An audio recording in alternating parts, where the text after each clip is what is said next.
Hey guys, today we're going to talk about cellular respiration and photosynthesis and the relationship. Life uses free energy, and the goal of life is to make ATP, which is what powers cell. It's their form of energy. There are two options on how to get ATP, the autotroph and the heterotroph. An autotroph is able to make their own food from the sun, like for example plants, and an heterotroph must eat their own food, like in human, or every living thing. On our planet, autotroph uses photosynthesis, which involves light reaction and Calvin cycle. We are going to look at both. Heterotroph, on the other hand, cellular respiration involves glycolysis, Krebs cycle, and electron chain.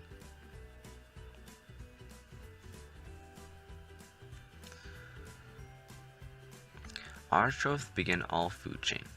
The reason why is because they can produce their own food and create organic matter and oxygen, who both are vital for heterotrophs who eat their own food. And that food they eat is from plants and organic matter. Heterotroph then produces water and CO2, which again, these are key to the survival of autotroph. It forms a cycle of life. Let's now look at how autotrophs can make their own food. It happens through photosynthesis. Their overall reaction is 6 CO2 plus 6 water reacts to be glucose plus 6 oxygen. In this reaction, the CO2 that is found in the air is used to make glucose and releases oxygen. Photosynthesis takes place in the chloroplast, which is found in the cell plant. These are mostly found in the mesophyll layer. Inside the chloroplast, we have the stroma, a semi-liquid rich in protein, and the thylakoids, a disc membrane sacs in the stroma. Light energy is what starts the whole process of photosynthesis. This triggers light reaction, which is where O2 is released, and water must be added. For light reaction, we also need NADP plus and ADP, which is transformed into NADPH and ATP, who is needed for a Calvin cycle. CO2 is the input and produces sugar. Light reaction occurs in the thylakoid and Calvin cycle in the stroma. Light reaction doesn't quite happen in the thylakoid, but in its membrane. Inside the thylakoid, we'd find the thylakoid. The sun energy is delivered in the forms of photons, and the substance that can absorb the light is chlorophyll, which is found in photosystem 1 and photosystem 2. That energy absorbed allows the electrons that are inside to be excited and move to the next protein. So where does the electron come from? It comes from the water molecule. The water splits apart to make oxygen and protons, losing its electron in the process. The electrons wants to get to photosystem 1 and goes through plastoquinone, B6F, and plastocyanide before ending up in photosystem 1. It's like a work chain. The electrons are passed down to reach its destination for the benefit of all. In PS1, the same thing happens. The electrons are passed down again due to the photons and follow the chain to the last protein called NADP reductase. Like its name says, it will reduce NADP plus to NADPH. Easy, right? Well, it's not over yet. Chemiosmosis still has to occur. That's the production of ATP with the help of protons that the B6F complex pumped in, and the ones from the water as well. The protons all go to the protein called ATP synthase, where ATP will be synthesized from ADP and phosphate. The ATP and NADPH created will all be going to the Calvin cycle to make sugar, while the oxygen from the water will be released in the air for us to breathe. The next step to photosynthesis is Kelvin cycle. It splits up into three parts: carbon fixation, reduction, and regeneration. The essential component of this cycle is CO2, which comes from the air. The CO2 is converted to a sugar called G3P from a series of reactions with enzymes and forms of energy coming from the light reaction. The first molecule that is made is 3-phosphoglycerate. Then, inserting energy in the form of ATP and reacting with an enzyme gives us 1,3-biphosphoglycerate. NADPH is oxidized to NADP+, and we get the final product, glycerolaldehyde 3-phosphate, also called G3P. The final step of the cycle is regeneration, which is what makes it a cycle, getting the first molecule to interact again with CO2 and go on with the cycle. This molecule is made after inserting energy and is called ribulose biphosphate, or RUBP, and the enzyme reacting with it is Rubisco. Note that RUBP is 5 carbon and becomes 6 carbon after CO2 is added. However, it is unstable, so it splits up into 2 molecules of 3 carbon up until G3P, which is made of 1 carbon, which makes 2 molecules to come back together to make a 5 carbon, and on goes the cycle. So if you figure it out a little, G3P makes a glucose, and glucose is made up of 6 carbon, which means that we need 6 cycle, or in other words 6 CO2 to make 1 glucose molecule. The goal of photosynthesis is to make sugar, and with that being done, plants can now perform cellular respiration to make energy.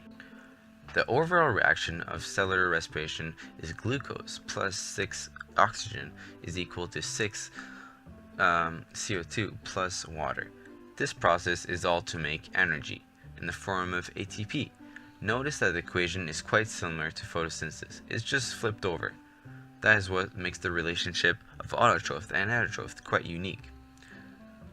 So where does it take place?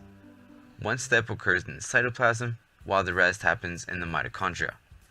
The first step to respiration is glycolysis. This takes place in the cytoplasm in the cell. Glycolysis in Greek means sugar splitting. Here, glucose is broken down using enzymes. This is called substrate level phosphorylation. It is quick, but it does not produce a lot of energy. It starts with glucose, and we have to insert some energy to make it to glucose 6-phosphate. Then it is to fructose 6-phosphate through enzymes. After inserting energy again, it will proceed to be fructose 1,6-biphosphate. The first 3 reactions is also called investment stage, because we must invest in net energy to proceed with the phase. From there, we will have 2 options. Either it will become glycerolaldehyde 3-phosphate, also called G3P, or it will become dihydroxyacetone phosphate, which will eventually become G3P again. Note that there are 2 molecules of G3P, both made of 3 carbons. Then, after reducing NAD plus to NADH, we get 1,3-biphosphoglycerate. From there, we enter the harvesting stage. Collecting 2 ATP from 2 ATP, we obtain 3-phosphoglycerate, followed by phosphoenol pyruvate, and collecting another 2 ATP to the final product, pyruvate, which will give us a net gain of 2 ATP. Notice that for each glucose molecule, there will be 2 pyruvate, and they will each contain 3 carbon, from the 6 carbon that glucose had at the start. This will be important as we go through the steps of cellular. There are 2 kinds of cellular respiration. There's one who needs oxygen and the other who doesn't. We call them aerobic for the one who needs oxygen, like pyruvate oxidation, Krebs cycle, and ETC. And then we have anaerobic respiration, like glycolysis that we just saw. The next step is pyruvate oxidation. This is when The pyruvate enters the mitochondria's membrane from the cytoplasm through a protein. In this stage, a carbon is taken away from pyruvate to be released as CO2 in the air. NADH is also produced from NAD+, and coenzyme A is added to make the product of this stage called acetyl-CoA, and with one carbon taken away, it will only have 2 carbon. Remember that with one glucose molecule, 2 pyruvate will be produced, so this will happen twice. Now that we are in the mitochondria, what will we do? The Krebs cycle is the answer. This occurs in the mitochondrial matrix, and as it was represented in blue.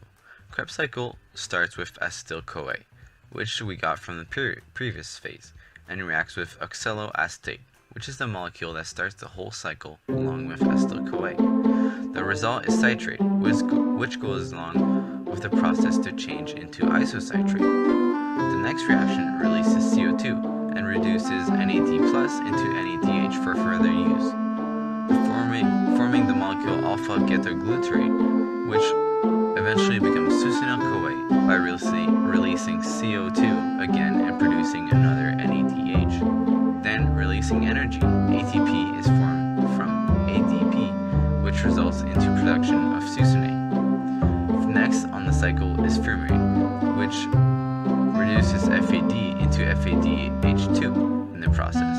Then malate is formed, and then back to oxaloacetate, while producing NADH once again. There's a lot of products, so let's keep it simply and just list it down. With one acetyl-CoA, we produce 2 CO2, 1 ATP, 3 NADH, and 1 FADH2. Remember that for one molecule of glucose, there will be 2 acetyl-CoA, meaning that 2 Krebs cycle will occur. These product will be multiplied by 2 for each glucose molecule. The fourth and final step is called electron transfer chain, or just ATC. Remember that Krebs cycle occurs in the matrix? Well, ATC happens in the inner membrane of the mitochondria. This is the step that produces the most energy. It gathers all the NADH produced in every step and uses them to synthesize ATP. So how does it happen? Well, it all starts with NADH. You see, the inner membrane contains all sorts of protein, like in the thylakoid membrane. The first protein is called NADH dehydrogenase. It takes the electrons from NADH to make NAD+. With the electrons being in, the proteins allows the protons to pass through into the intermembrane space. Electrons are attracted to the one with the highest electronegativity. All movement will be made like that. Like for example, ubiquinone has a higher electronegativity, so the electrons will pass to the protein.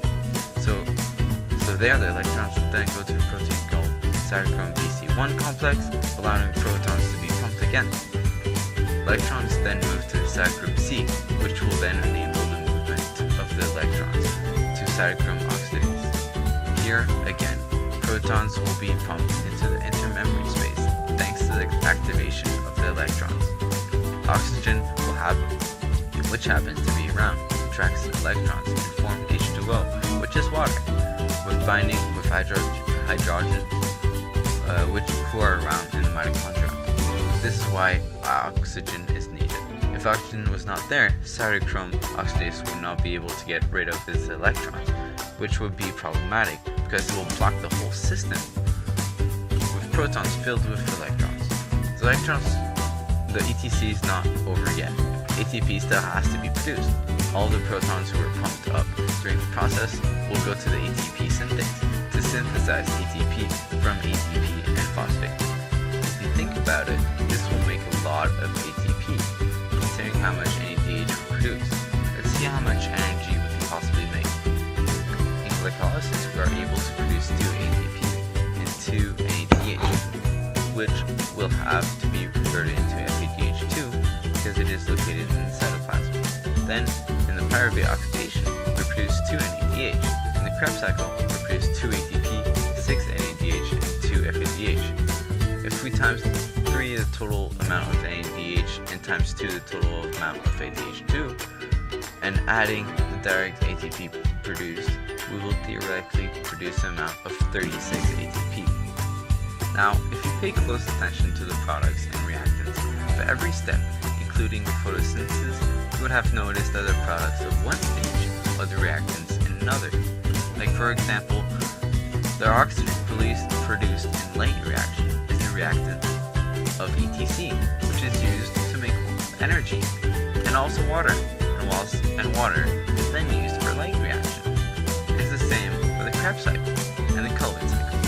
The Krebs cycle reduces NAD plus into NADH and releases CO2 and also produces energy. But let's not forget about our friend FADH2, who gets reduced from FAD plus. Now, guess how the Calvin cycle is going to go?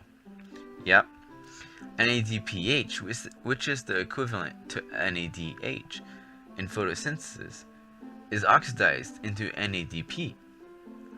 And the reactant of the Calvin cycle is CO2, which will then produce glucose. And what happens to glucose in cellular respiration? Well, it is transformed into pyruvate and then into acetyl-CoA, which is a reactant of the Krebs cycle. Well, is that weird or amazing? Everything is just flipped over. This is just like the cycle of life that I talked about earlier, but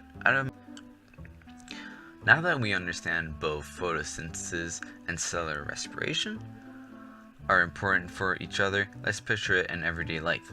Take this tree for example. It releases oxygen for this cow to breathe, and the cells in this cow perform cellular respiration, which then releases CO2 into the air for the tree to use as a reactant in photosynthesis. Then, if we eat the steak, the glucose and the carbon molecules present in there will also be released in the air as CO2 for the plants to use. And then goes the cycle. This is why plants and heterotrophs need each other to survive.